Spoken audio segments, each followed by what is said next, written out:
1 ayat 1 sampai 3. Pada mulanya Allah menciptakan langit dan bumi. Bumi belum berbentuk dan kosong. Gelap gulita menutupi samudera raya. Dan roh Allah melayang-layang di atas permukaan air. Berfirmanlah Allah, jadilah terang, lalu terang itu jadi. Kejadian 1 ayat 4 sampai 5. Allah melihat bahwa terang itu baik, lalu dipisahkannyalah terang itu dari gelap. Dan Allah menamai terang itu siang dan gelap itu malam. Jadilah petang dan jadilah pagi. Itulah hari pertama. Amin. Kejadian 1 ayat 6 sampai 7. Berfirmanlah Allah, jadilah cakrawala di tengah segala air untuk memisahkan air dari air. Maka Allah menjadikan cakrawala dan ia memisahkan air yang ada di bawah cakrawala itu dari air yang ada di atasnya. Dan jadilah demikian. Amin. Kejadian 1 ayat 8 sampai 9. Lalu Allah menamai cakrawala itu langit. Jadilah petang dan jadilah pagi. Itulah hari kedua. Berfirmanlah Allah, hendaklah segala air yang ada di bawah langit berkumpul pada satu tempat, sehingga kelihatan yang kering. Dan jadilah demikian. Amin. Kejadian 1 ayat 14 sampai 15. Berfirmanlah Allah, jadilah benda-benda penerang pada cakrawala untuk memisahkan siang dari malam. Biarlah benda-benda penerang itu menjadi tanda yang menunjukkan masa-masa yang tetap dan hari-hari dan tahun-tahun. Dan sebagai penerang pada cakrawala, biarlah benda-benda itu menerangi bumi, dan jadilah demikian. Kejadian 1 ayat 16 sampai 17. Maka Allah menjadikan kedua benda penerang yang besar itu, yakni yang lebih besar untuk menguasai siang dan yang lebih kecil untuk menguasai malam, dan menjadikan juga bintang-bintang. Allah menaruh semua itu di cakrawala untuk menerangi bumi. Amin. Kejadian 1 ayat 18 sampai 19. Dan untuk menguasai siang dan malam, dan untuk memisahkan terang dari gelap, Allah melihat bahwa semuanya itu baik. Jadilah petang dan jadilah pagi. Itulah hari keempat. Kejadian 1 ayat 20 sampai 21. Berfirmanlah Allah, hendaklah di dalam air berkeriapan makhluk yang hidup, dan hendaklah burung berterbangan di atas bumi melintasi cakrawala. Maka Allah menciptakan binatang-binatang laut yang besar dan segala jenis makhluk hidup yang bergerak, yang berkeriapan di dalam air, dan segala jenis burung yang bersayap. Amin. Kejadian 1 ayat 22 sampai ayat 23. Lalu Allah memberkati semua itu. Berfirmanlah, berkembang biaklah dan bertambah banyaklah, serta penuhilah air dalam laut, dan hendaklah burung-burung di bumi bertambah banyak. Ayat 23. Jadilah peta, jadilah bumi, itulah hari kelima. Amin. Kejadian 1 ayat 24 dan 25. Berfirmanlah Allah, hendaklah bumi menelan segala jenis makhluk yang hidup, ternak, binatang melata, dan segala jenis binatang liar, dan jadilah demikian. Allah menciptakan segala jenis binatang liar dan binatang ternak dan binatang melata di muka bumi. Allah melihat bahwa semuanya itu baik. Kejadian 1 ayat 26 sampai 27. Berfirmanlah Allah, baiklah kita menjadikan manusia menurut gambar dan rupa kita, supaya mereka bisa berkuasa atas ikan-ikan di laut dan burung-burung di udara, dan atas ternak, dan atas seluruh bumi, dan atas segala binatang melata yang merayap di bumi. Maka Allah diciptakannya manusia itu menurut gambar. Menurut gambar diciptakannya lah dia laki-laki, dan perempuan diciptakannya lah mereka. Amin. Kejadian 1 ayat 28. Allah memberkati mereka, lalu Allah berfirman kepada mereka, beranak cuculah dan bertambah banyak, penuhilah bumi dan taklukkanlah itu. Berkuasalah atas ikan-ikan di laut dan burung-burung di udara, dan atas segala binatang yang merayap di bumi. Amin. Kejadian 3 ayat 1. Adapun ular ialah yang paling cerdik dari segala binatang di darat yang dijadikan oleh Tuhan Allah. Ular itu berkata kepada perempuan itu, tentulah Allah berfirman, semua pohon dalam taman ini jangan kamu makan buahnya, bukan? 3 ayat 2 sampai 3. Lalu sahut perempuan itu kepada ular itu, buah pohon-pohonan yang ada di taman ini boleh kami makan, tetapi buah pohon-pohonan yang ada di tengah taman, Allah berfirman, janganlah engkau makan atau raba buah itu, nanti kamu mati. Kejadian 3 ayat 4 sampai 5. Tetapi ular itu berkata kepada perempuan itu, sekali-sekali kamu tidak akan mati. Tetapi Allah mengetahui bahwa pada waktu kamu memakannya, maka matamu akan terbuka dan kamu akan menjadi seperti Allah, tahu tentang yang baik dan yang jahat. Kejadian 3 ayat 6. Perempuan itu melihat bahwa buah pohon itu baik untuk dimakan dan sedap kelihatannya. Lagi pula pohon itu menarik hati karena memberi pengertian. Lalu ia mengambil dari buahnya dan dimakannya, dan diberikannya juga kepada suaminya yang bersama-sama dengan dia, dan suaminya pun memakannya.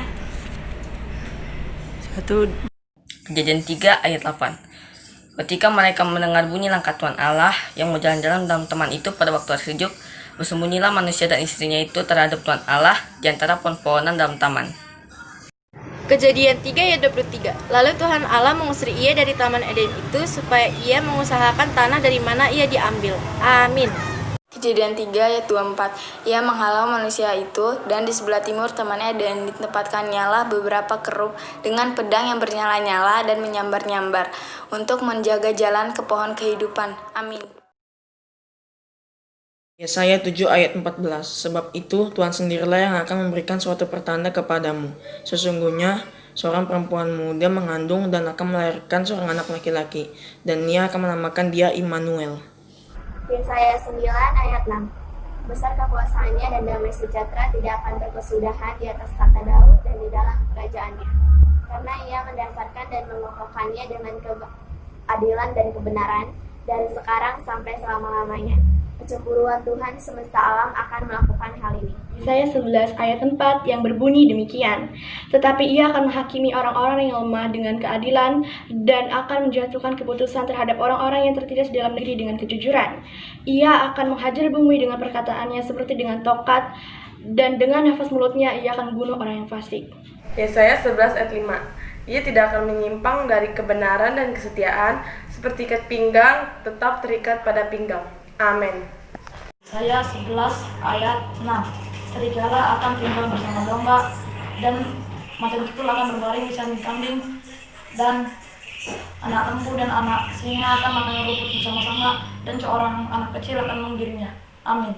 Mika 5 ayat 2. Sebab itu yang membiarkan sampai waktu perempuan yang akan melahirkan telah melahirkan. Lalu selebihnya dari saudara-saudaranya akan kembali kepada orang Israel. 1 ayat 3-4. Segala sesuatu dijadikan oleh Dia, dan tanpa Dia tidak ada satupun yang telah jadi dari segala yang telah dijadikannya. Dalam Dia ada hidup, dan hidup itu adalah terang manusia. Amin. Yohanes 1 ayat 1-2. Pada mulanya adalah firman. Firman itu bersama-sama dengan Allah, dan firman itu adalah Allah. Ia pada mulanya bersama-sama dengan Allah. Amin. Yohanes 1 ayat 5. Terang itu bercahaya di dalam kegelapan, dan kegelapan itu tidak menguasainya. Matius 1 ayat 18. Kelahiran Yesus Kristus adalah seperti berikut. Pada waktu Maria, ibunya, bertunangan dengan Yusuf, ternyata ia mengandung dari Roh Kudus sebelum mereka hidup sebagai suami istri. Amin. Lukas 1 ayat 26-27. Pada bulan yang ke-6, Allah menyuruh malaikat Gabriel pergi ke sebuah kota di Galilea bernama Nazaret, kepada seorang perawan yang bertunangan dengan seorang bernama Yusuf dari keluarga Daud. Nama perawan itu Maria. Amin. Lukas 1 ayat 28-29. Ketika malaikat itu masuk ke dalam rumah Maria, ia berkata, "Salam, hai engkau yang dikaruniai, Tuhan memberkati engkau." Maria terkejut mendengar perkataan itu, lalu ia bertanya di dalam hatinya, Lukas 1 ayat 30-31. Kata malaikat itu kepadanya, "Jangan takut, hai Maria, sebab engkau beroleh kasih karunia di hadapan Allah. Sesungguhnya engkau akan mengandung dan akan melahirkan seorang anak laki-laki, dan hendaklah engkau menamai dia Yesus." Lukas 1 ayat 34. Kata Maria kepada malaikat itu, "Bagaimana hal itu mungkin terjadi karena aku belum bersuami?" Lukas 1 ayat 35. Jawab malaikat itu kepadanya, "Roh Kudus akan turun atasmu, dan kuasa Allah akan menaungi engkau. Sebab itu anak yang kau lahirkan akan disebut kudus, anak Allah." Lukas 2 ayat 8-9. Di daerah itu ada gembala-gembala yang tinggal di padang menjaga kawanan ternak mereka pada waktu malam. Tiba-tiba berdirilah seorang malaikat Tuhan di dekat mereka, dan kemuliaan Tuhan bersinar meliputi mereka, dan mereka sangat ketakutan. Ayat 10-11. Lalu kata malaikat itu kepada mereka, "Jangan takut, sebab sesungguhnya aku memberitahukan kepadamu kesukaan besar untuk seluruh bangsa. Hari ini telah lahir bagimu juru selamat, yaitu Kristus Tuhan di kota Daud." Lukas 2 ayat 12. Dan inilah tandanya bagimu, kamu akan menjumpai seorang bayi dibungkus dengan lampin dan terbaring di dalam palungan. Lukas 2 ayat 14. Kemuliaan bagi Allah di tempat yang maha tinggi dan damai sejahtera di bumi di antara manusia yang berkenan kepadanya. Amin. Mazmur 118 ayat 3-4. Biarlah kaum Harun berkata bahwasanya untuk selama-lamanya kasih setianya. Biarlah orang yang takut akan Tuhan berkata bahwasanya untuk selama-lamanya kasih setianya. Mazmur 145 ayat 9-10. Tuhan itu baik kepada semua orang dan penuh rahmat terhadap segala yang dijadikannya. Segala yang dijadikan itu akan bersifat kepadamu ya Tuhan, dan orang-orang yang kau kasihi akan memuji Engkau. Amin. Mazmur 145 ayat 13. Kerajaanmu ialah kerajaan segala abad, dan pemerintahmu tetap melalui segala keturunan. Tuhan setia dalam segala perkataannya, dan penuh kasih setia dalam segala perbuatannya. Mazmur 145 ayat 13. Mazmur 145 ayat 14. Tuhan itu penopang bagi semua orang yang jatuh dan penegak bagi semua orang yang tertunduk. Amin. Mazmur 145 ayat 15. Mata sekalian orang menanti Engkau, dan Engkau pun memberi mereka makanan pada waktunya. Mazmur 145 ayat 15. Amin. 145 ayat 17. Tuhan itu adil dalam segala perjalanannya dan penuh kasih setia dalam perbuatannya. Amin.